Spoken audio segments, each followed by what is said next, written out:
Capítulo 1. Tive 2 pais, um rico e outro pobre. Um era muito instruído e inteligente, tinha o PhD e fizeram um curso universitário de graduação com duração de 4 anos em menos de 2. Foi então para a Universidade de Stanford, para a Universidade de Chicago, para Northwestern University, sempre com bolsa de estudos. O outro pai nunca concluiu o 2º grau. Ambos foram homens bem-sucedidos em suas carreiras e trabalharam arduamente durante toda a vida.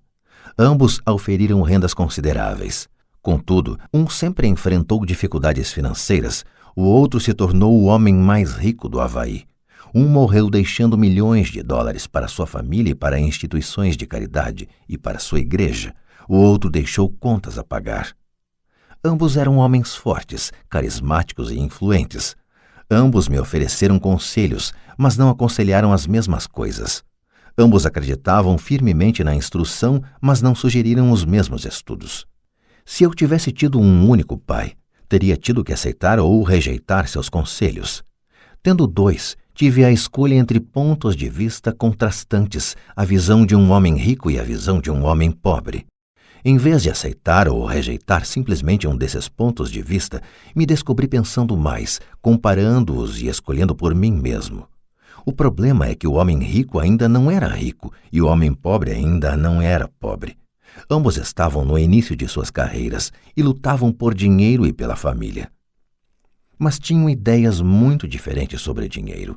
Por exemplo, um dos pais dizia: o amor ao dinheiro é a raiz de todo mal. O outro: a falta de dinheiro é a raiz de todo mal. Quando garoto, a influência de 2 pais, ambos homens fortes, era uma situação complicada. Eu queria ser um bom filho e ouvia, mas os 2 pais não falavam a mesma língua. O contraste entre suas ideias, especialmente no que se referia ao dinheiro, era tão extremo que eu ficava curioso e intrigado. Comecei a pensar profundamente sobre o que cada um deles dizia. Muito do meu tempo era gasto refletindo, fazendo-me perguntas como por que ele fala isso, a respeito das afirmações dos pais. Teria sido muito mais simples falar, sim, ele está certo, concordo com isso, ou simplesmente rejeitar o ponto de vista dizendo, o velho não sabe do que está falando. Porém, tendo 2 pais que eu amava, fui forçado a pensar e escolher um dos caminhos por mim mesmo. Esse processo de escolher por mim mesmo se mostrou muito valioso no longo prazo. Não se tratou simplesmente da aceitação ou da rejeição de um único ponto de vista. Uma das razões pelas quais os ricos ficam mais ricos, os pobres mais pobres e a classe média luta com as dívidas é que o assunto dinheiro não é ensinado nem em casa nem na escola. Muitos de nós aprendemos sobre dinheiro com nossos pais. O que pode dizer um pai pobre a respeito do dinheiro para seu filho? Ele diz simplesmente, fique na escola e estude muito. O filho pode se formar com ótimas notas, mas com uma programação financeira e uma mentalidade de pessoa pobre. Isso foi aprendido pelo filho em sua tenra idade. O dinheiro não é ensinado nas escolas. As escolas se concentram nas habilidades acadêmicas e profissionais, mas não nas habilidades financeiras.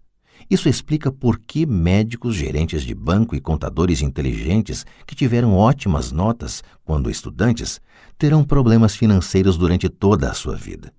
Nossa impressionante dívida nacional se deve, em boa medida, a políticos e funcionários públicos muito instruídos que tomam decisões financeiras com pouco ou nenhum treinamento na área do dinheiro.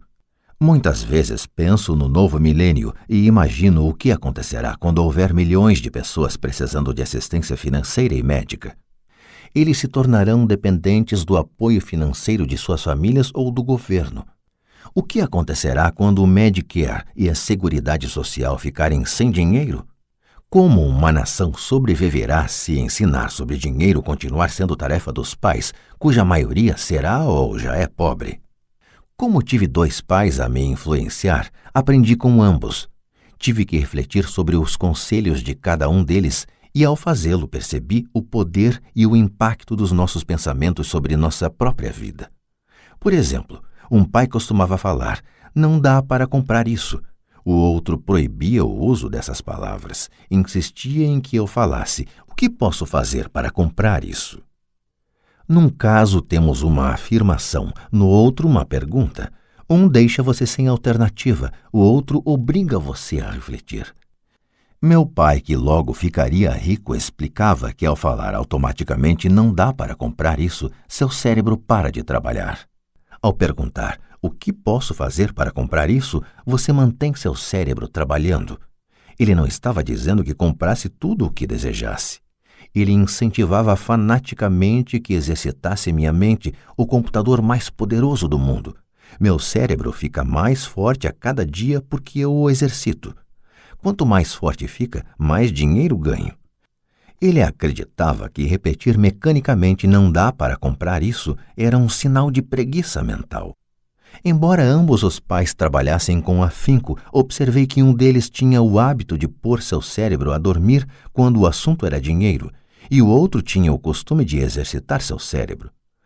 O resultado era que, ao longo do tempo, um dos pais ficava mais forte financeiramente e o outro enfraquecia.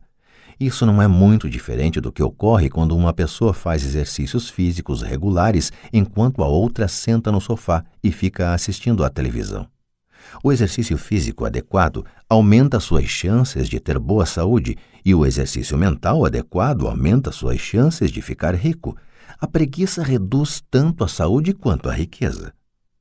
Meus dois pais tinham atitudes mentais diferentes. Um acreditava que os ricos deviam pagar mais impostos para atender os menos afortunados. O outro dizia: os impostos punem os que produzem e recompensam os que não produzem. Um dos pais recomendava: estude arduamente para poder trabalhar em uma boa empresa. O outro falava: estude arduamente para poder comprar uma boa empresa. Um dos pais dizia: não sou rico porque tenho filhos. O outro: tenho que ser rico por causa de vocês, meus filhos. Um incentivava as conversas sobre dinheiro e negócios na hora de jantar. O outro proibia que se falasse do assunto durante as refeições. Um dizia: em questões de dinheiro, seja cuidadoso, não se arrisque. O outro: aprenda a administrar o risco. Um recomendava: nossa casa é nosso maior investimento e nosso maior patrimônio. O outro: minha casa é uma dívida e se sua casa for seu maior investimento, você terá problemas.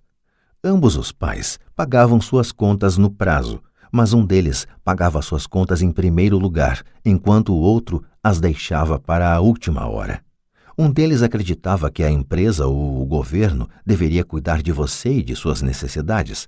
Estava sempre preocupado com aumentos salariais, planos de aposentadoria, benefícios médicos, licenças de saúde, férias e outros benefícios. Ele ficava impressionado com 2 de seus tios que foram para o exército e se aposentaram com vários benefícios após 20 anos de serviço ativo. Ele adorava a ideia de assistência médica e serviços de reembolso de alimentos que os militares ofereciam a seus aposentados. Ele também se empolgava com as cátedras vitalícias do sistema universitário. A ideia de estabilidade no emprego e benefícios trabalhistas lhe parecia às vezes mais importante do que o próprio emprego. Dizia frequentemente: trabalhei muito para o governo, mereço essas mordomias. O outro pai acreditava na total autossuficiência financeira. Ele sempre se manifestava contra a mentalidade dos direitos e falava que isso estava criando pessoas fracas e financeiramente necessitadas. Ele dava muita ênfase à competência financeira. Um dos pais lutava para poupar alguns poucos dólares. O outro simplesmente criava investimentos. Um pai me ensinou a escrever um currículo impressionante para que eu pudesse encontrar um bom emprego. O outro me ensinou a fazer sólidos planos financeiros e de negócios, de modo que eu pudesse criar empregos. Ter 2 pais fortes me proporcionou o luxo de observar o impacto de diferentes formas de pensar sobre a própria vida. Observei que as pessoas moldam suas vidas por meio de seus pensamentos. Por exemplo, meu pai pobre sempre me dizia: nunca vou ficar rico, e isso acabou acontecendo. Meu pai rico, por outro lado, sempre se referia a si próprio como sendo rico. Ele dizia coisas como: sou um homem rico e pessoas ricas não fazem isto. Mesmo que estivesse totalmente quebrado após um revés financeiro, ele continuava a se considerar um homem rico. Ele se justificava dizendo: há uma diferença entre ser pobre e estar quebrado. Estar quebrado é algo temporário, ser pobre é algo eterno. Meu pai pobre dizia: não ligo para dinheiro, ou o dinheiro não é importante. Meu pai rico sempre dizia: dinheiro é poder.